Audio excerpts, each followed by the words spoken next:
I have a question here today, the answer to which will clear up many confusions.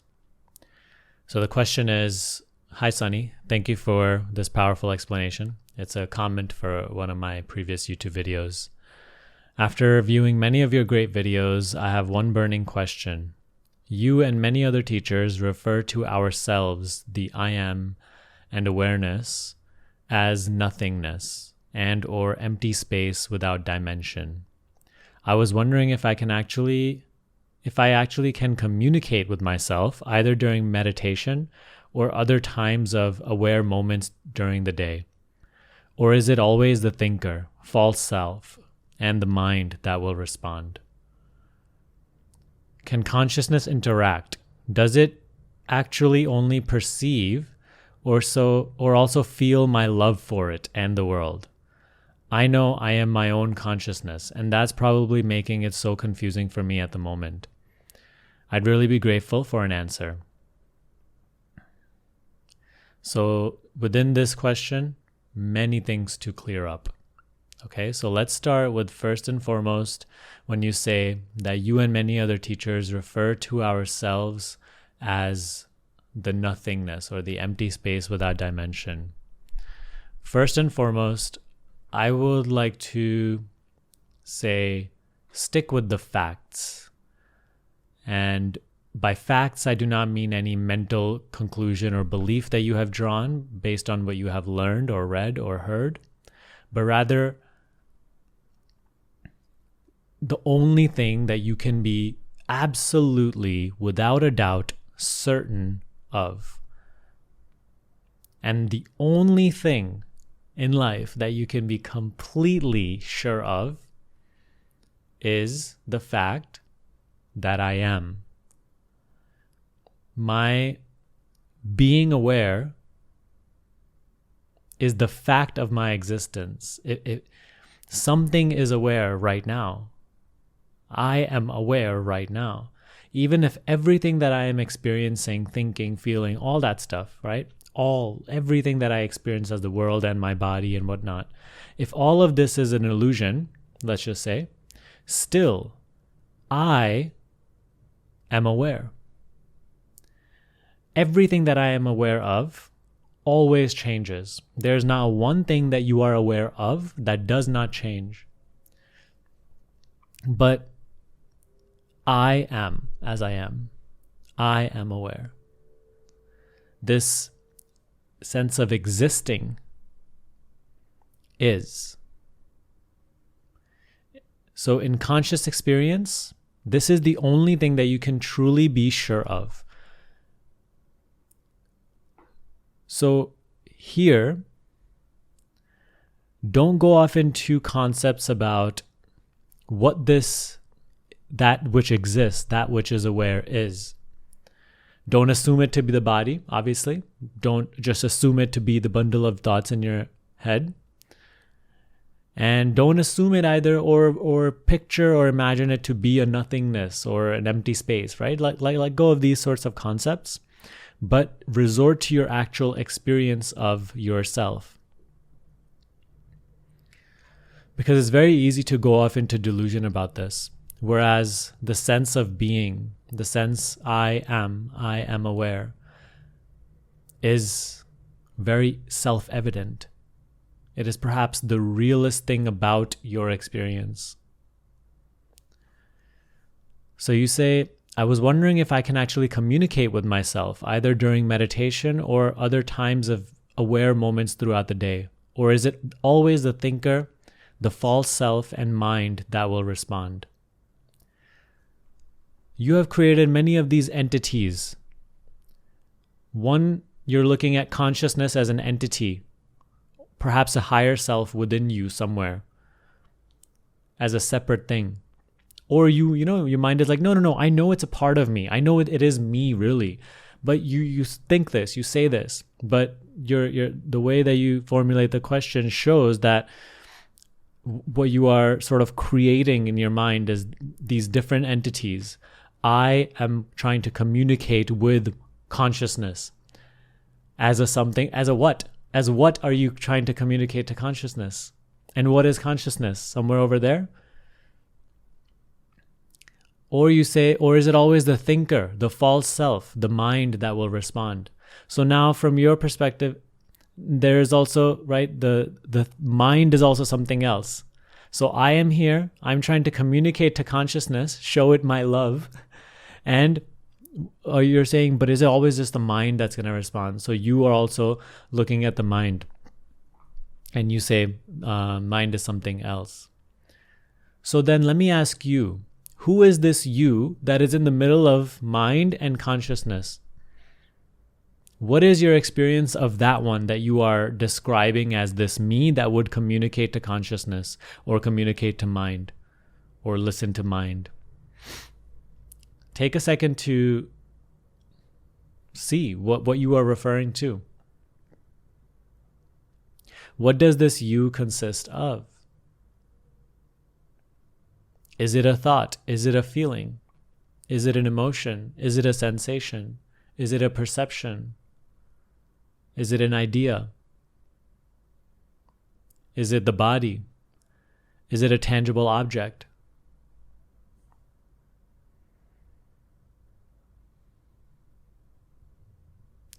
This is ultimately what self-inquiry is, you see.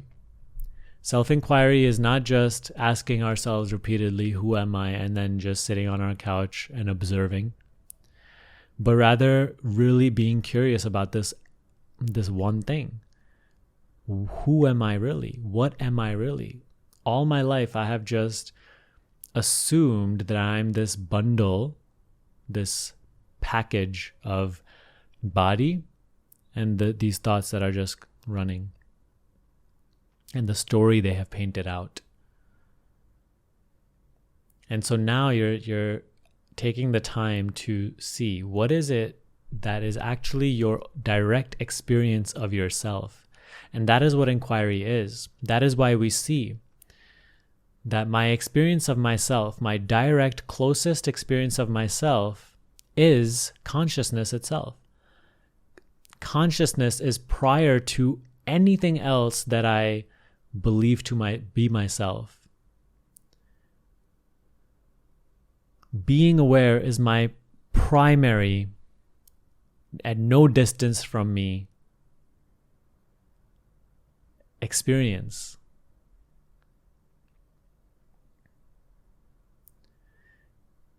The body that I believe myself to be, right? It's constantly changing. Yet my experience of myself is always I. I am here. The body was 5 years old, the body was 15 years old, the body was 35 years old, and looked different, felt different, was capable of doing different things. Yet my experience of myself has always been me, I. Thoughts themselves are constantly changing, saying all sorts of things. Emotions just moving like the wind. Feelings, sensations. Everything that I believe myself to be, everything that I take myself to be, is there, sure, but it is changing. Yet my experience of myself is always I am, I, me. Being aware.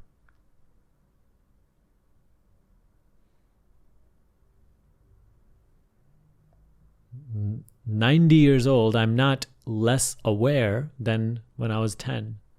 I'm not aware in a different way. I am aware of my experience. And being aware is primary, right? I see the thought come and go. I see the body change. I am aware of the thought come and go. I am aware of the body changing. I'm aware of even, right, the little moods and personalities which are subtle. They're not sort of physical, tangible things. I'm aware of even those subtle things changing. So awareness is primary, is my direct experience of myself, this sense of being aware. I am. It's not coming with an object attached to it. It is not something other than me that needs to be communicated with. Please notice, perhaps there's the one thing that I would love if I could convey to you, is that consciousness is from where you are aware. You are not a body, a thing. You are not so-and-so, Sunny or John or Lisa, that has an awareness that needs to be communicated with. When you say I, here and now, without you knowing or not, you are referring to the experience of being conscious, being aware. It is only that you mix it, you attribute it to the body, you attribute it to the mind. So that is what self-inquiry is. It is exposing this one that always is claiming to be this separate thing, that now from here it has become spiritual and it wants to communicate with its higher self or consciousness, or it's communicating with the mind or whatever. But what is this one? What does this consist of?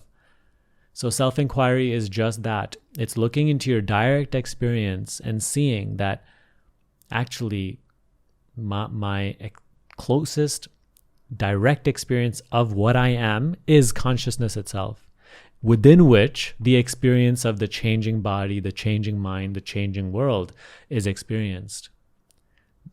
All that is experience.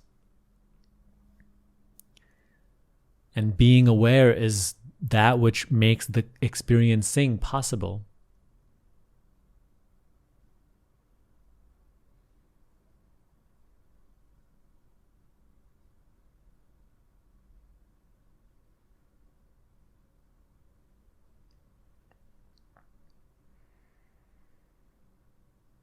So you also say, can consciousness interact? Does it actually only perceive or also feel my love for it and for the world?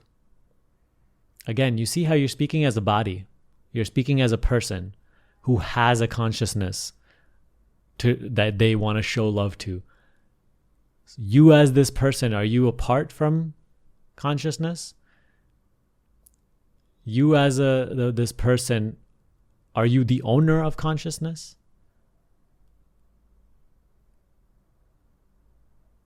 Is consciousness just a part of you?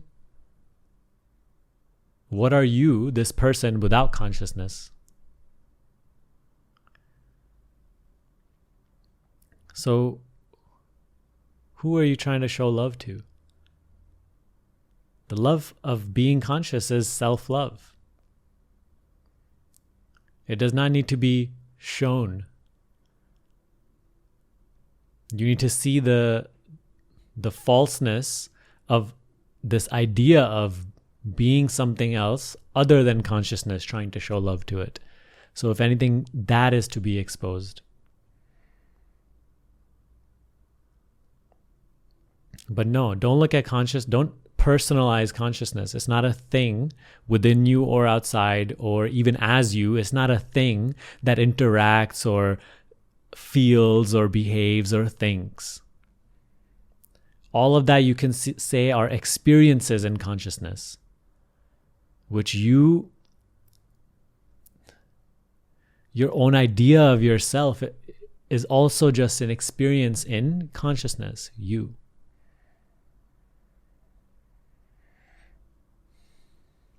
And yes, anytime you try to have these sorts of dialogues, right, it is mind formulating these discussions, it is mind talking.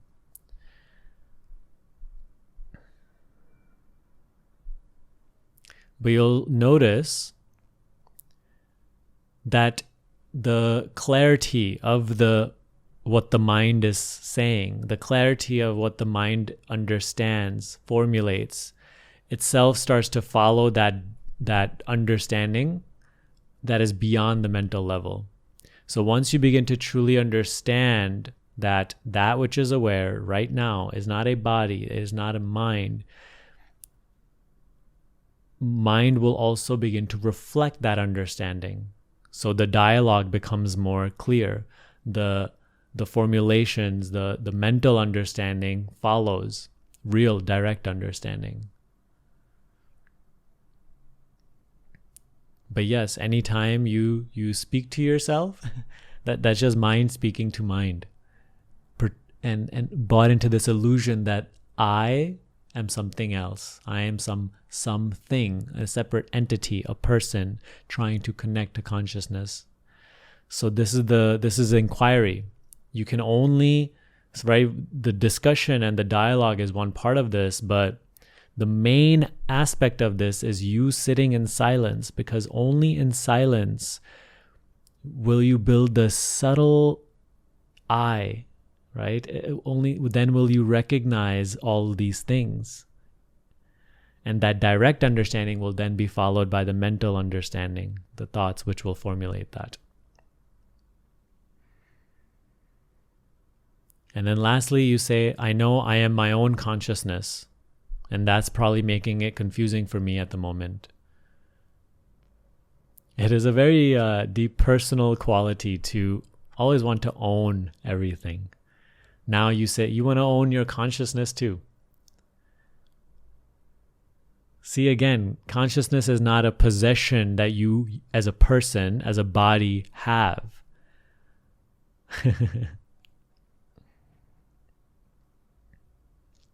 What makes consciousness yours? And this consciousness is mine, when that consciousness is yours.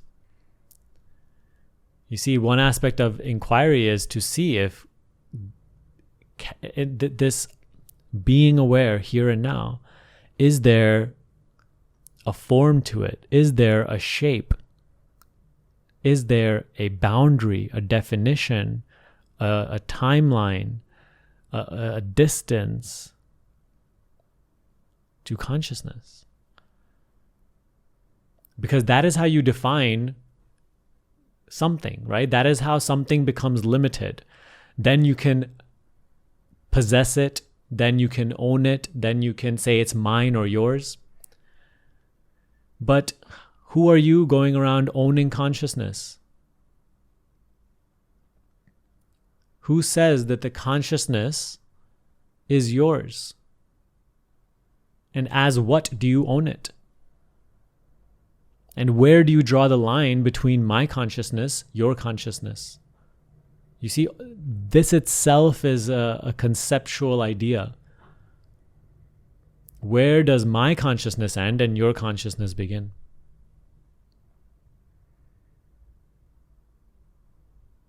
So would this be open to the possibility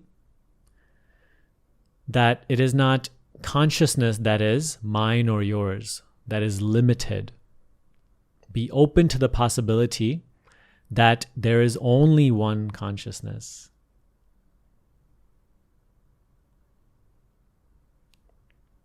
And don't try to possess it, own it. Mine and yours. These are ideas in consciousness. The limitations of the mind, the limitations of the body, are the limitations of the mind and the body. They are not the limitations of consciousness. The electricity that runs through this bulb is the same electricity that runs through my toaster oven. Is the same electricity running through this camera. In the camera, it can only express as recording, the function of recording. In the mic, it functions as the recording of sound. In the light bulb, it functions as physical light. In the toaster oven, it functions as heat. The individual functions are limited to the device, to the apparatus. They are not the limits of electricity. So just because your body is there, just because your thinking is of a certain limitation, don't assume that consciousness shares those limits. Don't expect the limitations of the device to be the limits of that which brings it to life.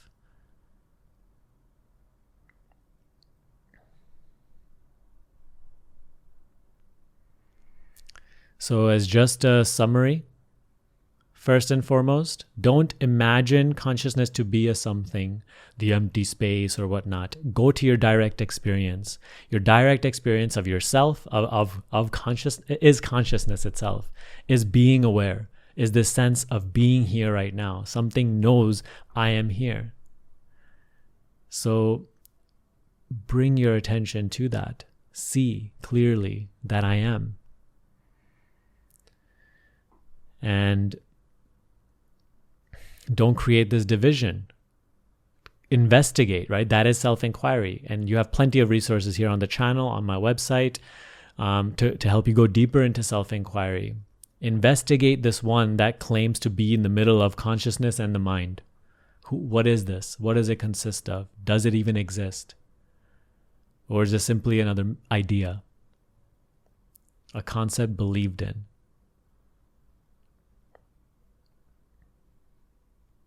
Third, who would interact with consciousness? As what are you interacting with consciousness? And the consciousness of that interaction, what is that one? Who is that? And lastly, you don't own consciousness. As what would you own consciousness?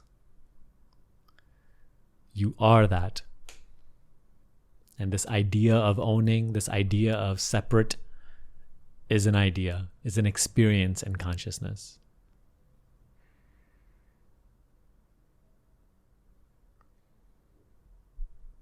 So I hope that the answer to this question brought you clarity, and I hope it helped many others who, like, if you have this same question, I really hope it helped you become clearer. Know that you can't just dwell in these discussions. You must go to what they're pointing to. You must be quiet. And only in that silence will the boundaries of your mind break down. And only then will the mind also reflect this clarity. So go ahead with that. I will post, I will bring up on the screen soon my playlist on more discussions like these that may help you, but keep the consumption of information in likewise proportion to the practice of these principles. So go ahead, you can watch that, or you can simply just go sit in silence. I'll see you next time.